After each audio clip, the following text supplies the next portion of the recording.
there's something like really beautiful about like the talent that ARC now holds, dancers and choreographers, and the connections that you've created with Bearbait up in Missoula. There is this true community that is making stuff together, that to go somewhere else, all of a sudden, yeah, it might be a small fish in a big pond, but where are all the other fish? And so to be in this space, independent of how big the pond is of Billings, you're creating some really, really cool stuff. It's really fun. Yeah, and the thing I think back on, so I majored in dance in undergrad at Ohio State, and I have such a distinct memory of one of our professors talking to us once about not forgetting Middle America as artists and choreographers.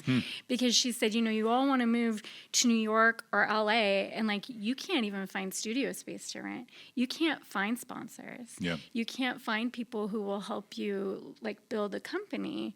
But if you move to these smaller cities, then you don't have such resource scarcity for artists, and you can really maximize what you're able to build within a community. And then I proceeded to move to cities where, you saw that. And there were some positive things, like King County, Washington, for example, had a huge arts budget. You could make a living as an artist and as a dancer because the city and the county even supported it through a lot of their budgeting.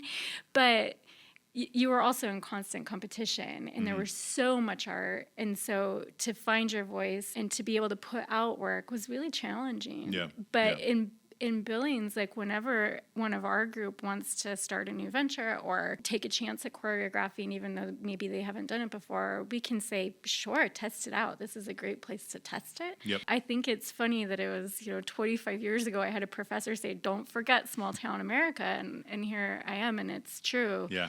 Like you have opportunities. We don't pay for rental space for studio. Montana Dance Company lets us use their center. Yeah. So we have a lot of really gracious people who in our community who contribute to us in ways that, aren't on paper, but are huge. Yeah, that's really cool.